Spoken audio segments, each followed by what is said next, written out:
pessoal! Estamos dando início a mais um episódio do Geoncast, o podcast do Geon.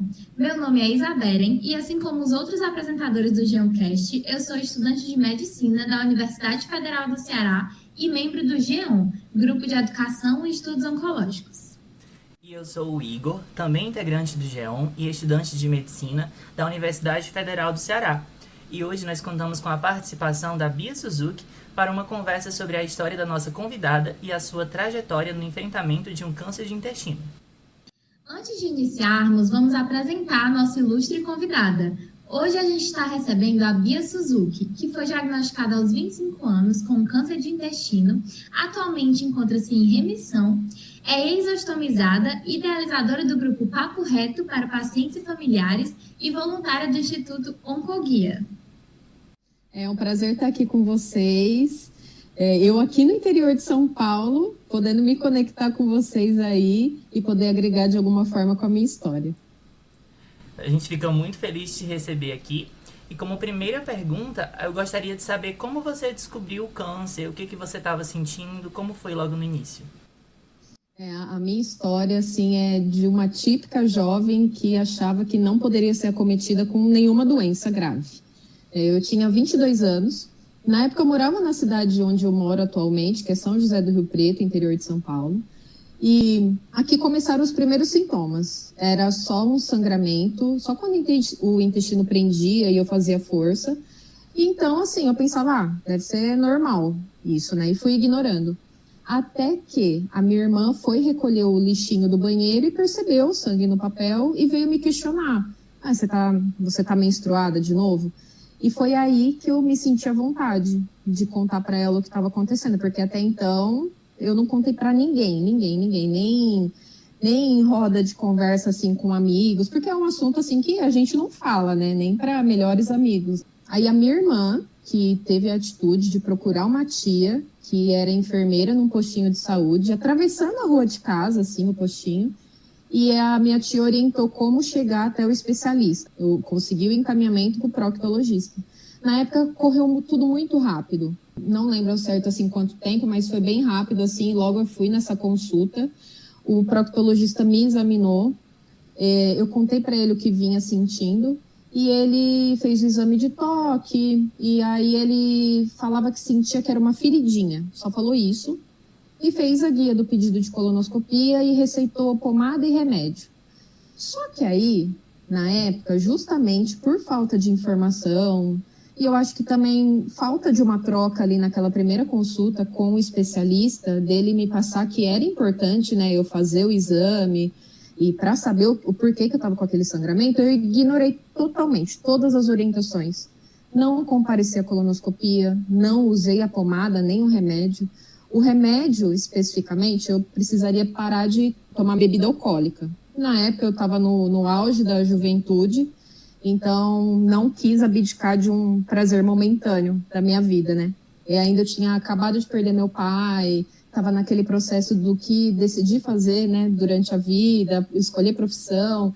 Então, sair com os amigos e beber era um momento, assim, de mascarar todos os sentimentos que estavam ali, sabe? Então, eu não quis abdicar disso e não usei o remédio. Isso com 22 anos. Depois de um tempo, eu voltei a morar com a minha mãe.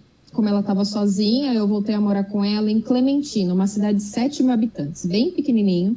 E lá, com 24 anos, nesse passar do tempo, né, dos 22 até os 24, o sangramento inicial passou a ser diário, intensificou muito. Eu perdi peso, e eu achava que a perda de peso era por causa dos meus hábitos saudáveis, tirando a bebida alcoólica, né? Todos os outros hábitos que eu tinha, de praticar atividade, ter uma boa alimentação. E também sensação de evacuação incompleta, essa perda de peso e o sangramento intensificado. E fadiga. Eu sempre fui uma pessoa muito disposta, assim. Eu comecei a achar estranho que eu comecei a ficar muito fadigada, cansada, de fazer uma caminhada de um quarteirão, assim, andar um pouco, já estava muito cansada. Até que com 24 anos eu senti uma dor abdominal muito forte, que fez eu ir até o postinho de saúde, e eu relatei para o médico tudo que vinha acontecendo, tudo que eu ignorei, e ele pediu exames de sangue e fez o pedido de colonoscopia, só que demorou 1 ano para ser feito pelo SUS. Então, aí eu fui diagnosticada com 25 anos. Só que aí, nesse tempo, como o resultado do exame de sangue saiu antes, ele deu anemia por causa da perda de sangue, né, intensa. Só que aí o médico, mesmo sabendo que eu tinha perda de sangue, ele me passou um tratamento para reposição de ferro. Então, assim, não alterou em nada no meu exame, no meu estado clínico. E aí eu fui diagnosticada com 25 anos através dessa colonoscopia feita pelo SUS, que foi a primeira colonoscopia que eu fiz na vida. E eu lembro assim, a minha mãe já vinha de um histórico, né, de hemorroida. Até eu tinha me comparado ao caso dela e por isso que eu também me senti à vontade para ignorar, né? E minha mãe até tinha comentado comigo que o resultado sairia depois de 30 dias. Só que o meu saiu em uma semana. Em uma semana o retorno foi marcado, mas acho que uma jovem de 25 nunca que imagina que vai sentar na frente do médico em um retorno e receber o diagnóstico de câncer. Bia, então, para esclarecer, você basicamente procurou o médico em 2 momentos. No primeiro momento que você estava sentindo foi só o sangramento nas fezes, e no segundo momento você já estava sentindo outros sintomas mais avançados, que foi a perda de peso e o que mais? Sensação de evacuação incompleta, a fadiga e o sangramento, né, intensificado. E demorou 2 anos, né, dessa primeira consulta até você retornar ao médico com esses sintomas? Isso, dos 22 até os 24. Bia, e quando você recebeu o diagnóstico, qual foi a sua sensação? Ai, é assim, no dia desse retorno, a minha mãe quis ir comigo. Mãe é mãe, né? Parece que mãe pressente que o filho vai precisar dela naquele momento. E ela quis ir comigo, só que no lugar, ali no hospital, maior de idade não podia entrar com acompanhante. Então ela ficou pro lado de fora. Eu entrei sozinha, o médico não sabia que ia me dar o diagnóstico, ele imprimiu o resultado na hora e começou a me explicar que foi encontrado algo na colonoscopia, foi levado para biópsia e que deu câncer. Parece que tudo ficou mudo, era uma sensação de cair assim em um buraco, de ficar tudo escuro e, cara, eu não acreditava. Eu lembro que eu abaixei a cabeça assim na mesa e o médico assim teve uma atitude, me amparou assim de um tanto que eu levei assim aquele momento comigo na lembrança durante todo o meu tratamento porque me fortalecia muito, sabe? Eu lembro dele falar assim, olha, eu tô fazendo o encaminhamento com urgência para o hospital de câncer e você é jovem, vai fazer o tratamento, vai ficar bem. E foi assim, me dando muita palavra positiva, e eu lembro dele sair da sala de atendimento e me levar até o setor de encaminhamento de mão dada, assim, me amparando muito. E o momento, assim, mais difícil foi contar para minha mãe, porque o meu pai, ele faleceu em decorrência de um câncer de pulmão metastático. E apesar, assim, de a gente ter consciência de cada caso é um caso, acho que reviver, né, o câncer na família, ainda mais na mais jovem, na caçula, foi assim, um soco no estômago, né? E assim, eu tava muito confiante, né, por saber, assim, que cada caso é um caso, que ia ser diferente do caso do meu pai, eu tava confiante, mas eu tava mais mascarando o meu medo, o meu sentimento para passar força à minha mãe, sendo que eu também, né, também precisava de colo naquele momento. Bia, a gente sabe que receber um diagnóstico de um câncer é muito desafiador, né? Como você relatou. E aí a gente queria saber, depois de ter recebido esse diagnóstico, como foi que procedeu o seu tratamento e quais foram as partes mais difíceis do tratamento para você? O que demorou da espera da colonoscopia, né, correu tudo muito rápido depois do diagnóstico. Em 3 semanas eu estava no hospital de câncer aqui de referência da região, na primeira consulta com a oncologista. Isso foi em abril de 2018. E a primeira cirurgia foi em julho. Nesse tempo, até concluí todos os exames, aí eu fui tendo também acompanhamento multiprofissional, né, com nutricionista, com psicóloga. A minha médica, ela tinha falado que poderia ser tanto por vídeo a cirurgia, quanto aberta, né. Deu certo, foi por vídeo, não precisei de bolsinha naquele momento, só que aí, um dia antes de eu ter alta dessa cirurgia, o intestino rompeu, eu tive uma fístula, né. E isso devido também, né, hoje em dia, às vezes as pessoas me procuram na internet e falam que foi sorte ter sido inicial ainda o seu caso, só que eu acredito que se eu tivesse tido um diagnóstico mais precoce, né, antes, teria evitado toda essa complicação cirúrgica que eu tive. Porque como o tumor estava obstruindo o intestino, né, e acumulava fezes, o intestino estava laceado e não aguentou segurar os grampos. E aí eu fui para uma cirurgia de emergência e fiquei ostomizada. Depois disso eu comecei a quimioterapia adjuvante. No caso, o oncologista ele tinha me explicado que teria 5% de chance de melhora no meu caso se eu fizesse as quimioterapias. Ficou meu critério aceitar fazer ou não. Eu topei fazer porque 5% é alguma coisa, né?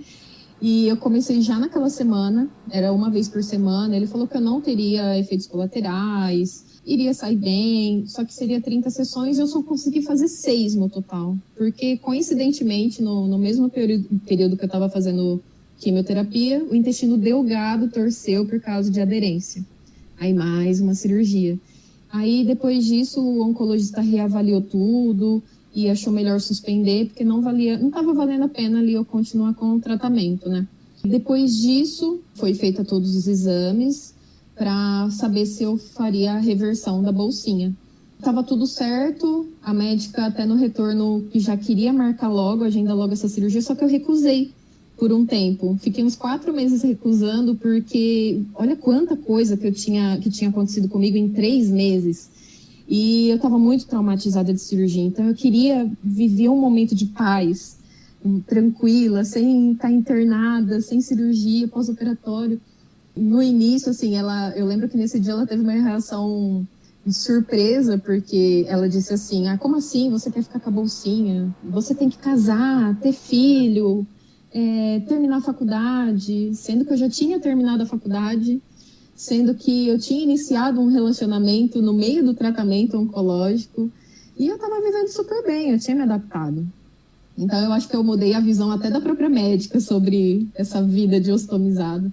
Mas aí depois com o tempo eu amadureci a ideia e fiz a reversão e saiu tudo bem, assim. Acho que a expectativa era tão ruim sobre a reversão que foi muito mais tranquilo do que eu imaginava. E a parte mais difícil, assim, de toda a minha história, acho que tudo teve uma parte mais difícil, mas a mais marcante para mim foi a bolsinha. Foi, assim, acordar e me ver com a bolsinha e durante a internação me questionar como seria a minha vida, se eu poderia voltar a socializar, terminar a faculdade, namorar. Foi algo que, se não fosse todo o suporte de estomaterapeuta, eu ia atrás de informação, de testar produtos, até eu me adaptar a produtos e conseguir um fornecimento adequado pelo SUS, levou um tempo. Mas foi possível viver muita coisa boa com a bolsinha. Bia, com relação à bolsa de ostomia, eu queria te perguntar, como foi, né, esse processo de adaptação para você se acostumar com aquela bolsa? Se no início você sentiu vergonha, medo do julgamento das pessoas, né, quando te vissem com aquela bolsa, como foi essa adaptação? Ai, foi difícil. Eu fiquei 10 meses no total de bolsa, mas eu falo que valeu por uma experiência de vida de, assim, 2 anos. No início eu tinha vergonha. Para você ter ideia, eu recebia umas 10 bolsas por mês, só que era daquelas bolsas que não colava na pele. Então eu reforçava ela com fita crepe em volta, assim, para segurar na minha barriga. Então toda essa situação foi me dando muita insegurança de sair de casa, sabe, de acontecer algum imprevisto, um vazamento e manchar minha roupa. Aí eu lembro que depois de um tempinho assim do pós-operatório, uma amiga minha de infância me incentivou muito a sair assim para ir numa lanchonete com as amigas. Foi ela e mais 2 meninas. Aí lá naquele momento, nossa, aquela minha primeira tentativa de voltar a socializar, aí vazou. E começou a vazar e eu fui percebendo, aí eu cutuquei essa minha amiga e falei, tá acontecendo isso e tal. E ela procurou, a gente não tinha carro, estava a pé, longe de casa, e ela procurou alguém na lanchonete, algum conhecido, para me levar para casa, para me limpar, enfim, caso quisesse voltar para a lanchonete, só que eu não quis. Aí eu lembro de mandar mensagem para as 2 outras meninas que estavam lá na mesa e pedir desculpa. Falei, desculpa, não consegui ficar para comer com vocês e tudo, ficar mais tempo. E eu comecei a explicar como que era a bolsinha, porque eu tinha eu tinha muita vontade, assim, de compartilhar como que funcionava, né? Como que estava sendo a minha vida com a bolsinha. E aí elas tiveram uma reação muito ruim, de nojo, de querer cortar o assunto. Aí aquilo já me frustrou, sabe? Eu entrei pro casulo de novo e fiquei isolada mais um tempinho. Até conhecer o Vinícius, né? O meu namorado. A gente se conheceu pela internet. E, assim, foi muito desafiador começar um relacionamento ostomizada. Porque a gente está acostumada com uma vida totalmente diferente. Então, assim, eu estava naquele momento vulnerável, com uma cicatriz, com a bolsinha. Então, foi tudo muito novo. Parece que foi o primeiro relacionamento da minha vida, assim. Mas ele foi muito paciente. Ele me ajudou muito com a questão da bolsinha. Eu falo que todo o amparo, tanto da família, quanto de amigos, quanto do companheiro, é fundamental, assim. Começar o relacionamento me deu muita segurança. Ele me dava muita confiança de voltar a socializar, sabe? Ele foi tanto, não só um companheiro, né, do relacionamento amoroso, quanto muito amigo, meu melhor amigo, que me ajudou muito nesse processo. Bia, e os nossos ouvintes, sempre que nós contamos alguma história aqui, eles ficam muito curiosos se existe alguma forma de prevenir os tipos de câncer. Você tem alguma dica nesse sentido que você pudesse compartilhar? Os profissionais, eles dizem muito, né, que há um bom hábito, tanto alimentar quanto prática de atividade física, manter peso. Só que, assim, vocês estão ouvindo o meu caso, eu tinha hábitos saudáveis, né, tirando a parte da bebida alcoólica em excesso. Mas, assim, o que eu percebo, né, falando assim, mandando a mensagem para o jovem, eu acho que a gente tem que saber o histórico familiar, saber se alguém da nossa família de primeiro grau teve caso de câncer, para a gente começar o rastreamento antes. Também, assim, independente se você tem um hábito saudável, fazer exames de rotina. Se tem algum sintoma, se o corpo deu algum alerta de que algo não está legal, procura um médico, não faça como eu, não negligencie. Eu acho que a gente tem que ter a consciência de que o diagnóstico precoce aumenta as chances de cura, né? Bia, então depois que você passou por toda essa trajetória, a gente queria te perguntar, há cura para esse tipo de câncer? Hoje em dia, eu e meus amigos, assim, da rede social, do grupo de apoio que eu criei, eu aprendo muito com eles, muito, muito. Eu falo que são pessoas que eu queria ter conhecido, a Bia de 25, recém-diagnosticada, queria ter conhecido. E são pacientes, assim, pacientes metastáticos, pacientes recém-diagnosticados. E o que eu aprendi com eles foi a cura diária, sabe? Acho que independente do caso, independente de um estadiamento, se está um caso avançado, essas pessoas vivem a cura diária, sabe? Transcende a medicina, né? Eles têm qualidade de vida, apesar de estar em tratamento, isso que é a cura pra gente. Bia, primeiro eu queria que você falasse um pouco sobre a importância de ter uma rede de apoio, né? Você falou da sua família, do seu namorado e também do apoio da equipe médica. Você falou que foi essencial quando o médico que te deu o diagnóstico teve muita empatia por você, né? Você pode falar pra gente a diferença que isso faz no enfrentamento do câncer? A rede de apoio, assim, foi fundamental, porque tanto o paciente quanto a rede de apoio, eles precisam de apoio, né? Eu, antes de ser paciente, eu fui uma rede de apoio, eu fui uma familiar. Então, eu aprendi primeiro a acolher do que ser acolhido, né? Mas nessa história toda, eu aprendi muito que rede de apoio também precisa de cuidado, precisa de colo, né? Hoje em dia, eu percebo que tem pacientes que são um pouco, assim, restritos, isolados com o próprio familiar. Mas isso eu acho que deve ser, naquele momento, deve ser um pouco respeitado pela família, porque às vezes ele não está à vontade ali para consumir um conteúdo ou para conversar sobre o assunto, mas a rede de apoio tem que entender que só da própria companhia para as consultas, só de fazer parte ali daquele momento, já está fazendo um papel importante demais, assim. Agora, quanto à parte médica, da equipe médica, no início eu não tinha um bom relacionamento com a minha médica. Eu enxergava ela assim, eu tinha muito medo dela. As consultas eram sempre muito rápidas e eu não fazia pergunta. Eu achava que eu não deveria saber de nada, era um robozinho, assim. O que ela mandava fazer, eu estava fazendo, isso é o certo, então tá bom. Até que eu comecei a compartilhar minha história na internet e o pessoal vinha me fazer perguntas básicas, de, por que disso, como é que foi e tal. E eu não sabia responder nada. Até que eu comecei a levar essas dúvidas para ela. E ela foi percebendo que tinha que começar a reservar um tempo da consulta para tirar as minhas dúvidas. Então, hoje em dia, assim, tem muitos pacientes que vêm me relatar que o médico ele não dá uma abertura para ele, né, para fazer perguntas. Só que o paciente também tem que demonstrar um pouco de interesse, porque senão o médico vai achar que aquele paciente não quer comentar sobre o assunto e quer ir embora logo. E informação é poder, né? Eu falo que desde quando eu comecei a tirar dúvidas com a minha médica, eu sou muito mais segura. Entender o que aconteceu comigo, por que aconteceu, me passa muita segurança. E tanto naquele momento quanto para as próximas etapas do tratamento. Bia, e a gente quer fazer mais uma pergunta, que é na sua história. Como você decidiu começar a compartilhar as suas informações nas redes sociais? Como você criou coragem para isso? Você pode contar um pouquinho também? Isso é muito curioso, porque quando eu recebi o diagnóstico, eu estava assim na minha cabeça, eu tinha certeza que eu não queria compartilhar com ninguém.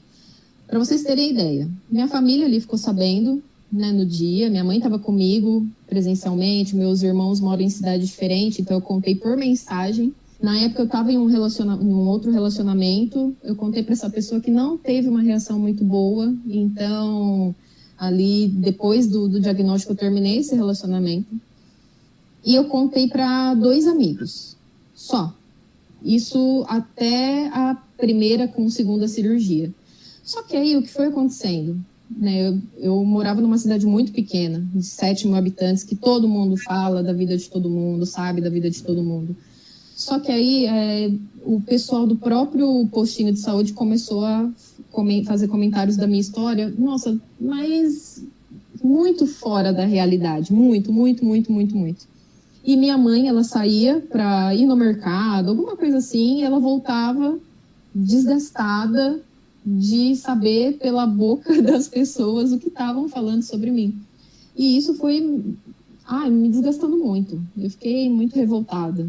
E também com a vontade de mostrar que o meu caso era totalmente diferente do meu pai, né, quantas pessoas enxergam, né, essa questão do câncer como sentença, eu comecei a compartilhar assim, coisas básicas, indo para o hospital, num super alto astral, ou às vezes mostrando a realidade também de um desânimo de cirurgias de emergência, de quimioterapia que não deu para fazer por causa de imunidade baixa. Então eu fui postando assim algumas coisas, só que eu fui percebendo que precisava mais, porque era muito jovem me procurando recém-diagnosticado, com sintoma.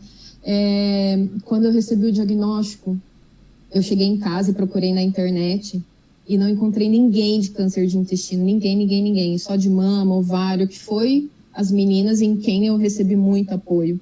Então aí, com o tempo, eu fui sentindo falta dessa informação e eu fui buscando formas, assim, de trazer de uma forma natural, sabe? Que não assuste, de uma forma sem vitimizar, de uma forma que qualquer público possa consumir meu conteúdo e se alertar. Bia, isso que você relatou é muito importante porque um dos objetivos do G1 é justamente transmitir a informação de que o diagnóstico de um câncer não é o diagnóstico do fim da vida. A gente sabe que tem muito esse estigma sobre o câncer, mas ele não é um atestado de óbito. Então ainda tem muito a continuar lutando, né, para esclarecer para as pessoas que o câncer pode sim ser tratado e pode sim ser curado. Como nossa última pergunta, nós queríamos saber qual é a mensagem que você poderia deixar para os nossos ouvintes sobre esse tema. Primeiro, para os pacientes, assim, não desistam do caso de vocês, né? Existe um fator que nem o médico e nem a ciência controla, que é o que o paciente faz por você mesmo. Então, não desistam do caso de vocês, acreditem, se alimente de histórias boas, que renove a esperança de vocês em dias melhores. E para todo mundo, assim, tanto para pacientes quanto para público geral, peçam ajuda, sabe? Tá com algum sintoma? Poxa, conversa com um amigo, compartilha isso, pergunta como chegar ao especialista, por onde começar, o que fazer. o risco de pedir ajuda é de ser ajudado. Então, cada um estendendo a mão, fazendo a sua parte, a gente pode fazer a diferença. Então, a gente quer agradecer demais pela sua participação, foi muito importante. E se você quiser, pode deixar aqui suas informações para os nossos ouvintes te acharem nas redes sociais. Fique à vontade para me procurar, para tirar dúvidas. O meu Instagram é Bia Suzuki, 2A. E o perfil do meu grupo de apoio é Papo Reto Câncer de Intestino. Tá lá também na minha bio do perfil pessoal. O nosso grupo atualmente é no Facebook, que foi onde a gente viu que tem, assim, mais controle, sabe, de publicações, de compartilhamentos. Então, são coisas que a gente precisa tomar cuidado também quando se trata de rede de apoio, de um grupo de apoio, né? Trazer informação de qualidade, sem gerar nenhum incômodo, nenhuma desavença ali entre o pessoal. Obrigado mais uma vez, Bia. Sua participação foi excelente. E não deixe de conferir nosso próximo episódio, querido ouvinte. Não esqueça de nos seguir também no Instagram, @geonliga, para mais informações sobre o podcast e outros temas relacionados à oncologia. Muito obrigado pela atenção de todos vocês que estão nos ouvindo e até a próxima.